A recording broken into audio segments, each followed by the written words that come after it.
सीताराम।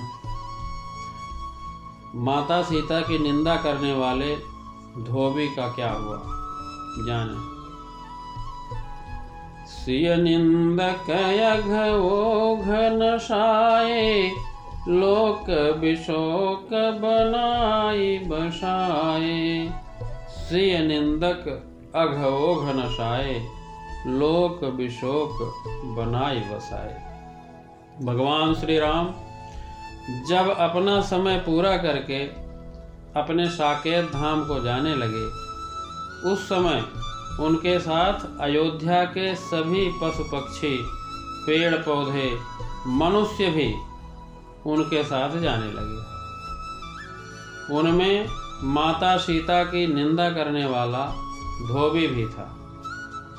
भगवान श्री राम ने उस धोबी का हाथ अपने हाथ में पकड़ के चल रहे थे और धोबी को अपने साथ लिए जा रहे थे। उस समय जिसने भगवान को जाते देखा, वे सब भगवान के साथ चल पड़े। वहाँ के पर्वत भी उनके साथ चल पड़े। सभी पशु पक्षी, पेड़ पौधे, पर्वत और मनुष्यों ने जब साकेत धाम में प्रवेश करना चाहा, तब साकेत धाम का द्वार खुल गया। पर जैसे ही उस निंदनीय धोबी ने प्रवेश करना चाहा, तो साकेत धाम का द्वार बंद हो गया। धोबी बाहर ही रह गया। साकेत धाम का द्वार भगवान राम से कहा कि महाराज, आप भले ही इसका हाथ पकड़ लें, पर यह जगत जननी माता सीता जी की निंदा कर चुका है। इसका पाप इतना बड़ा है कि मैं इसे साकेत धाम में प्रवेश की अनुमति नहीं दे सकता। जिस समय भगवान श्री राम सभी को साथ लिए साकेत धाम की ओर चले जा रहे थे, उसी समय सभी देवी देवता भी आकाश मार्ग से देख रहे थे कि आखिर सीता माता की निंदा करने वाले पापी धोबी को भगवान कहाँ स्थान दिलाते हैं।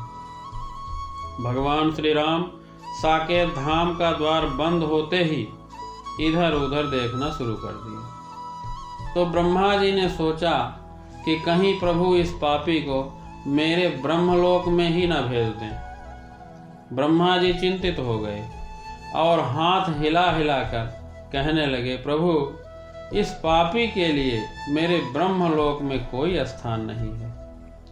तभी देवराज इंद्र ने सोचा कि प्रभु कहीं इसे मेरे इंद्रलोक में न भेज दें। सभी डर रहे हैं। इससे देवराज इंद्र भी घबराए। उन्होंने भी प्रभु से विनती की कि हे प्रभु, इस पापी के लिए इंद्रलोक में भी कोई जगह नहीं है। आप ऐसा आदेश करके मुझे धर्म संकट में मत डालना। अब ध्रुव जी को चिंता हुई कि कहीं आखिर में प्रभु इस पापी को ध्रुवलोक में ही स्थान न दे दें। इसका पाप इतना बड़ा है कि इसके पाप के बोझ से ध्रुवलोक गिरकर नीचे आ जाएगा। मेरा यह लोक भी प्रभु ने ही दिया है, तो इसकी रक्षा वही करेंगे। ऐसा विचार कर ध्रुव जी भी कहने लगे, हे प्रभु, आपने ही ध्रुवलोक प्रदान किया है। आप कृपया इस पापी को मेरे पास मत भेजना, अन्यथा आपके द्वारा दिया गया मेरा ध्रुवलोक इस पापी के कारण संकट में आ जाएगा। रक्षा कीजिए प्रभु। 10 लोकों के 10 दिक्पालों को भी चिंता हुई, जिनका अपना अलग से लोक बना था।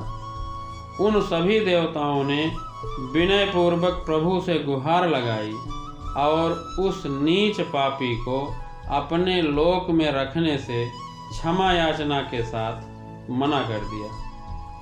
भगवान श्री राम खड़े खड़े मुस्कुराते हुए सभी का चेहरा देख रहे हैं, पर कुछ बोल नहीं रहे। देवताओं की भीड़ में यमराज भी खड़े थे। यमराज ने सोचा कि ये किसी लोक में जाने का अधिकारी नहीं है, अब इस पापी को भगवान कहीं मेरे यहाँ न भेज दे। माता की निंदा करने वाले को किसी देवता ने स्थान नहीं दिया। यदि मेरे लोक में स्थान मिल गया तो देवताओं के बीच निंदा का कारण भी बन सकता हूँ। इसे यमपुरी में नहीं रखा जा सकता। अब यमराज भी घबरा कर बोले, प्रभु, आपने जिसका हाथ थाम रखा है वह इतना बड़ा पापी है कि इसके लिए मेरी यमपुरी में भी कोई जगह नहीं है। अब धोबी को भी घबराहट होने लगी कि मेरी दुर्बुद्धि ने इतना निंदनीय कर्म करवा दिया कि यमराज भी मुझे नहीं रख सकते। अब जाने मेरा क्या होगा। भगवान श्री राम ने धोबी की घबराहट देखकर कहा कि तुम घबराओ नहीं, मैं अभी तुम्हारे लिए एक नए साकेत धाम का निर्माण कर देता हूँ। तब प्रभु श्री राम ने उस धोबी के लिए एक अलग साकेत धाम बनाया।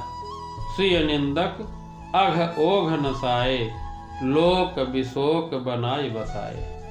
आज भी वह धोबी अकेला ही उस साकेत धाम में पड़ा है जहाँ कोई देवी देवता का वास नहीं है।